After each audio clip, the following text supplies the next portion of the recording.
ஆடுற அசைகிற பாடுற இசைகிற உண்மையாவே புல்லரிக்கியோ? இந்த ஆட்டுக்கு உண்மையாவே புல்லரிக்கி, நிஜமாலுமே உண்மையாவே உள்ளரிக்கி, நிஜமாலுமே உள்ளரிக்கி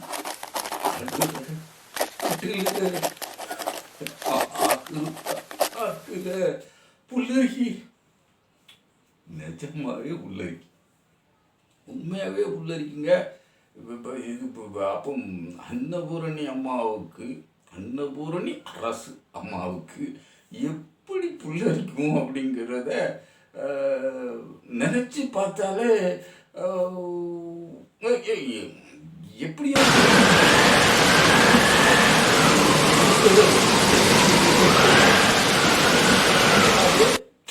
புல்லரிக்கு அப்போ தானா வந்து சாமி வந்து ஜங்கு சக்கர சாமி வந்து ஜங்கு ஜங்கு அடிச்சா அடிச்சா அப்படின்னு சொல்லுவாங்கல்ல, அதுபோல் நம்ம அன்னபூரணி அம்மா சாமி ஆடுதாங்க.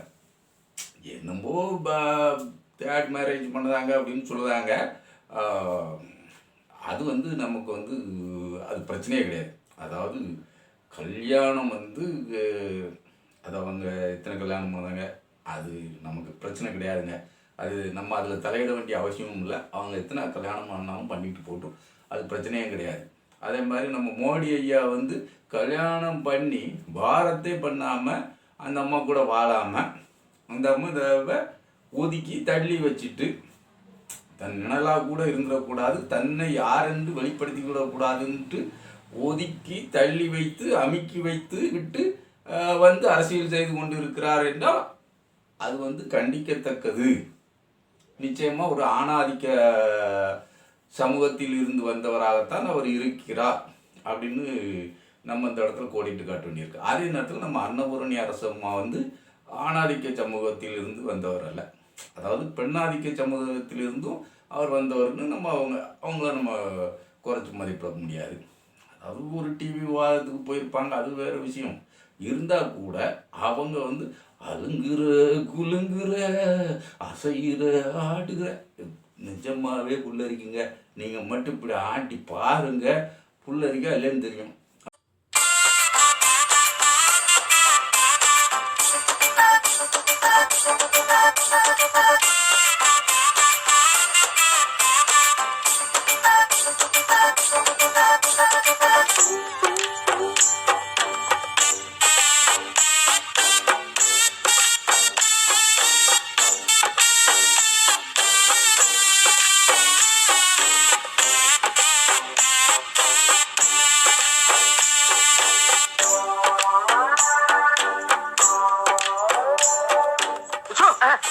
உங்க மூஞ்சிகளுக்கு தீம் மியூசிக் வேற, அந்த ஸ்மோக் எஃபெக்ட் வேறயா? அப்போ அவங்களுக்கு அப்படியே அந்த அந்த வைப்ரேஷன் அதிகரிச்சுக்கிட்டு போக போக போக என்ன ஆகும்னா அருள் வந்து அருளாத்தாவாக மாறிடுவாங்க. அவங்க அருள் வந்து அருளாத்தாவாக மாறிடும்போது நம்ம மோடி ஐயா வெளிநாடுலாம் போனால் என்ன பண்ணுவார், ட்ரம்ஸ் கூட்ட எடுத்துட்டு டங்க டங்க ஏ மணிப்புறா மணிப்புறா மணிப்புறா கலவரமா கலவரமா வீடு எரிதா வீடு எரிதா எரிதா எரிதா 100 பேர் 200 பேர் சேர்த்துருக்காங்கன்னா அப்போ அப்போ டங்குனங்க டங்குனங்க டங்குனங்க டங்குனங்க எனக்கு எனக்கு எனக்கு எனக்கு எனக்கு நான் பிரதமர் வெளிநாடு சுற்றுவேன் எனக்கு எனக்கு எனக்கு அப்படி இந்த ஆட்டத்திலேயே பாருங்க ஒரு சந்தோஷம் அவருக்குள்ள பீடிட்டு வர்றதுனால தான் அப்புறம் அதே மாதிரி பெண்கள் இருக்கிற இடத்துல கூடி போயிருந்தாருன்னா அது ஒரு சாப்பிடாது அப்படி தட்டுவார். அடி அடி அடி இந்த பாட்டுகள் இசைகள் இதில் தானே மயங்கி போகிறோம், இதில் தான் வந்து மக்கள் மயக்கம் அடைகிறோம். அந்த மதவெறியை நாம் ஊட்டினால் எத்தனை பெரியார்கள் வந்தாலும் சரி இந்த மதவெறி பிடிச்சவனை திருத்தவே முடியாது. அவன் அங்கிக்குள்ளேயும் லுங்கிக்குள்ளேயும் தான் தலையை ஓட்டிக்கிட்டு இருக்கான். அது உங்களுக்கு தெரியுமோ இல்லையோ? இப்போது அப்படி தானே இருக்குது. அங்கி லுங்கி இதை கண்டா போதும் தலையை உள்ள சட்டக்குன்னு கொடுத்துருவான். நான் இந்து மகாசபா, அதெல்லாம் விஸ்வ இந்து பரிஷத், அதெல்லாம் நான் ஆர்எஸ்எஸ், அதெல்லாம் நான் அது என்னது ஹனுமான் சேனா, அதெல்லாம் விஸ்வ இந்த என்ன பஜ்ரங் தள், இப்படி ஏகப்பட்ட அமைப்புகள் வச்சுருக்காங்க. கிளை அமைப்புகள் எக்கச்சக்கம் இருக்குது. அதெல்லாம் பாஜக, இந்து மக்கள் கட்சி அப்படின்னு என்னத்தையாவது சொல்லிட்டு வந்து அங்கி லுங்கியை கண்டா போதும் தலையை உள்ளே கொடுத்துருவாங்க. உள்ளே கொடுத்து இப்போ அப்பா விலைக்கு சொன்னால் புரியாது இல்லை உங்களுக்கு. விலைக்கு சொன்னால் புரியுமா? இப்போ பாரு, சீனா வந்து சுரங்கம் தோண்டி 65 லட்சம் கோடி ரூபாய்க்கான தங்கச் சுரங்கத்தை கண்டுபிடிச்சிருக்காங்க. சீனா தங்கச் சுரங்கம் கண்டுபிடிக்கும் அவன் நாட்டில். நாம் என்ன தோன்றுதுன்னா, நாம் இந்துக்கள் இல்லை, நம்ம இந்துக்களின் பாதுகாவலர் இல்லை. அப்போ நம்ம என்ன தோணணும், அந்த அங்கில் உங்கிக்குள்ள விடு அப்படின்னு பார்த்தோம்னா, அங்கே மசூதியா, அங்கே இந்து கோயில் இருந்து ராமன் இருந்தான், நல்லா சிவன் இருந்தான், நல்லா பூச்சாண்டி ஜாதி இருந்தான். வேளாங்கண்ணியா, அங்கே வேலனும் கன்னியும் இருந்தாங்க, வேலனும் கன்னியும் இருந்தாங்க. புது குண்டை தூக்கி போடுறான்டா, பார்த்துக்கடா பாய்களா, புது குண்டை தூக்கி போட்டுக்கிட்டு இருக்கான். வேலனும் கன்னியும் இருந்தாங்க, அதான் வேளாங்கண்ணின்னு ஆகி போச்சு. எச்சராஜா வகைராக்கள் இப்படி தான் குண்டு தூக்கி போடுவான், பார்த்துக்கலாம்.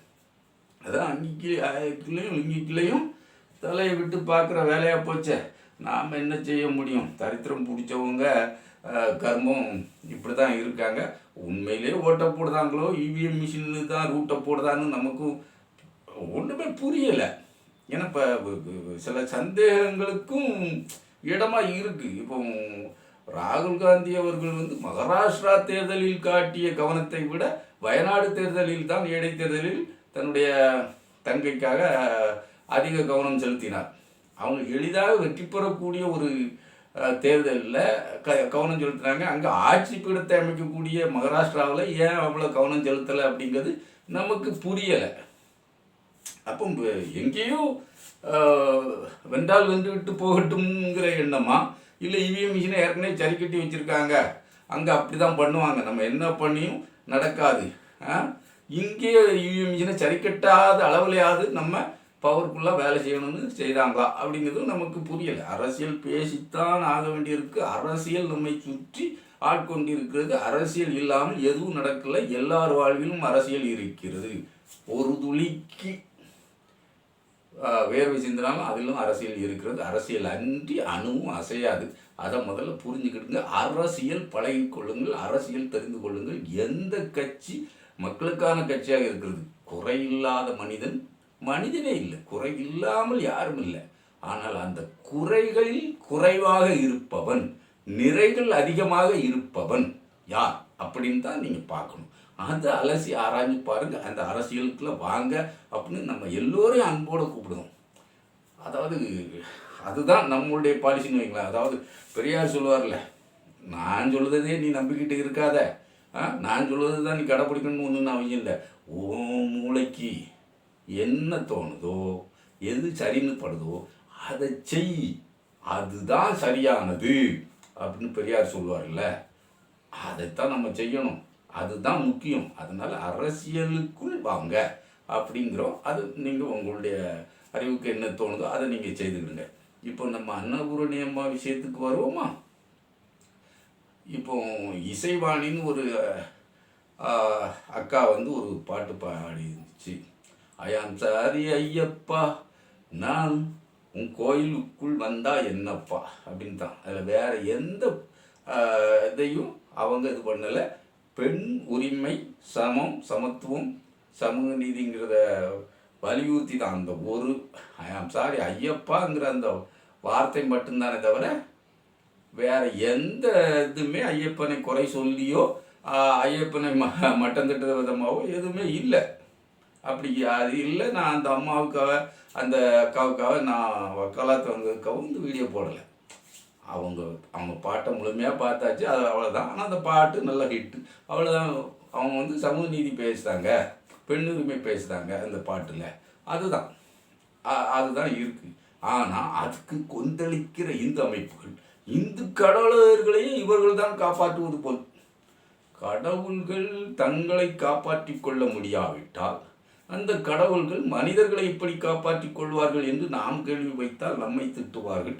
அதனால் நாம் அந்த கேள்வி வைக்கல. உங்களுக்கு அந்த கேள்வி தோணுன்னா அது நீங்கள் சிந்திக்க ஆரம்பித்து விட்டீர்கள், நீங்கள் பகுத்தறிவாதியாக மாறிக்கொண்டிருக்கிறீர்கள் என்று நம்ம நம்புவோம். பூட்டு எதுக்குயா? கடவுளின் கோயிலுக்கு பூட்டு எதற்கு? அவர் தன்னை காப்பாற்றி கொள்ள முடியாதவராகவே இருப்பாரா? கொரோனா காலத்தில் சில கிறுக்கர்கள் சிலைக்கே போய் என்ன பண்ணா முகக்கவசம் அணிவிச்சான். ஆமாம், கோயிலெல்லாம் பூட்டி போடு அப்படின்னா. ஏடா மனுஷனுக்கு தானடா கொரோனா வரும், கடவுளுக்கு எப்படா கொரோனா வரும்? இல்லை, மேலே தேடி பூவை தூவு கொரோனா போயிடும். கோ கொரோனா, கொரோனா, மணி அடிச்சு கொரோனா. மெழுகுத்தி கொளுத்தி வை. வீட்டை பூராத்தை இருட்டாக்கிட்டு லைட்டை அணைச்சிட்டு மெழுகுத்திரியை மட்டும் மெழுகுத்திரியை கொளுத்தி வை. என்னடா வீட்டில் பூச்சாடா வந்து மெழுகுத்திரியில் வந்து விழுந்து செத்து போகிறதுக்கு கொரோனா? மூளை சயின்ஸ் எவ்வளோ இருக்குடா. தடுப்பூசி போட்ட பிறகு தானே கொரோனா போச்சு. நாடு பூரா தடுப்பூசி, அந்த தடுப்பூசியிலும் ஊழல் பண்ணி நாட்டை கெடுத்த நாடு ஆட்சியாளர்கள் எங்கே இருக்காங்கன்னா நம்ம நாட்டில் தான் இருக்காங்க, வேறு எந்த நாட்டிலையும் இல்லை. மக்களுக்கு தடுப்பூசி அது இலவசம்னு கூட பீகார் தேர்தலில் அறிவித்தாங்க, நாங்கள் மக்களுக்கு இலவசமாக கொரோனா தடுப்பூசி போடுவோம். அரசு செய்ய வேண்டிய அதுதானடா, அதுதானே கடமை. அதை செய்ய முடியலை. ஒரு மக்களை காப்பாற்றுவதற்கு தடுப்பூசி போட்டு செய்ய முடியாத அரசு ஒரு அரசா? அதை ஆள்பவன் அரசனா? வசமாலாம் ஒன்றும் கேட்க வேண்டியதில்லை, பார்ப்போம். இப்போ இந்த இந்து மதத்தை புண்படுத்துகிறார் அப்படின்ட்டு ஒவ்வொருத்தராக கொதிச்சு எழுந்துருவாங்க. இந்து மதத்தை யார் புண்படுத்துகிறார்? இப்போ ஒரு ரங்கராஜன் நரசிம்மன் கௌரி சொல்கிறாரு, இந்து மதங்கிற ஒரு டெஃபினிஷனே இல்லை, சட்டத்தில் டெஃபினிஷனே இல்லை, நான் வைதிகன், அதாவது சனாதானி, நான் ஒரு சனாதானி, அதுதான் என் மதம் அப்படின்ட்டு குதின்னு குதிச்சிருக்காரு. ஆனால் இவன் இந்து மதத்தை காக்க வேண்டும், நம்மளாம் ஒற்றுமையாக இருந்தால் தான் இந்து மதத்தை காக்க முடியும் அப்படிங்கிறாங்க. எதுக்கு மதத்தை நீ காக்க போகிற? அதுதானே உன்னை காக்கணும், நீ ஏன் மதத்தை காக்க போகிற அப்படின்னு கேட்டால் அதுக்கு பதிலாம் கிடையாது. ஆனால் இந்த மாதிரி கேள்வி கேட்குறவன் தான் எங்கள் மதத்தை புண்படுத்தி விட்டான். இந்த அம்மா அன்னபூரணி ஆடுற நெளிகிற பாடுற உலம்புற மூணாவது திருமணம் பண்ணோன்னே அவரும் அந்த சார்வெல்லாம் என்ன பண்ணுறாருன்னா அவர் வந்து கையை இப்படி காட்டிக்கிட்டு நிற்கிறார். அவருக்கு வந்து உண்மையிலே எழுந்திச்சிட்டு, அதாவது கடவுள் எழுந்தருளி விட்டார், அப்படித்தானே அர்த்தம். கடவுள் எழுந்தருளி விட்டார், அவரிடம் கடவுள் எழுந்தருளி விட்டார். அன்னபூர்ணி அம்மாட்ட கடவுள் எழுந்தருளின மாதிரி அவர் இந்த மாதிரி பக்தி காசுக்காக அவங்க என்னெல்லாமோ அலங்கோலம் பண்ணுதாங்க. ஃபுல் மேக்கப்பில் எப்போதும் இருக்காங்க. அவங்கள நம்பி ஒரு கூட்டம் பக்தி பெருவெள்ளத்தில் மூழ்குவதும், அவங்களுடைய கல்யாணத்துக்கு பெரிய அளவில் ஆர்ப்பாட்டமாக வரவேற்பு பண்ணுவதும் என்ன இது? இந்த அம்மா வந்து இந்து மதத்துக்கு காவலாக இருக்கா இல்லை கேடாக இருக்கா? இந்த அம்மா இந்து மதத்தை புண்படுத்தலையா? அன்னபூரணி அம்மா இந்து மதத்தை எங்கேயுமே புண்படுத்தலையா? அவங்க 3ஆவது திருமணம் பண்ணிக்கலாமா? அது பண்ணிக்கலாமே, பண்ணிக்கலாமே. ஏன் மகாபாரதத்தில் திரௌபதி 5 பத்னியாகத்தானே இருந்தார், இதில் என்ன தவறு இருக்கு? பண்ணிக்கலாம், இன்னும் 2 வேண்டுமானாலும் பண்ணிக்கலாம், இல்லை இன்னும் மேலே வேண்டுமானாலும் பண்ணிக்கலாம், ஒன்றும் தவறு இல்லை. சமத்துவம் சமூக நீதி பேசுகிற நாமே அதை போய் குறை சொல்லலாமோ? இன்னும் குறை சொல்லக்கூடாது. இருந்தாலும் என்னன்னா இவங்க இந்த மாதிரியே இப்படி ஆடுவதற்கு ஆர்கள் வந்து இருக்குன்னா, அதாவது ஒழுக்கத்துக்கு ஒரு டெஃபினிஷன் இல்லை, அது வேறு விஷயம், நம்ம அந்த டெஃபினிஷனுக்குள்ளே போகண்டாம், விடுங்க. ஆனாலும் ஒரு மனச்சாட்சின்னு ஒன்று இருக்குல்ல, அந்த மனச்சாட்சியை மீறிய செயலாக ஒன்றை திரும்ப திரும்ப செய்து கொண்டு இருப்பவர் ஒரு மத கோட்பாட்டில் முங்கி இருந்தவராக அருள் பாலிப்பவராக தன்னை காட்டிக்கொள்கிறார், தன்னை பிரபலப்படுத்திக் கொள்கிறார் என்றால் அது இந்து மதத்தை அவமதித்தது ஆவாதா? அது ஒன்றும் உங்களுக்கு ஒன்றுமே பண்ணின மாதிரி தெரியாதா? இந்த அன்னபூரணி விஷயத்தில் உங்களுக்கு அதில் ஒன்றும் உங்கள் மனசு புண்படலையா? அழுங்குற குலுங்குற மனசு புண்படலையா?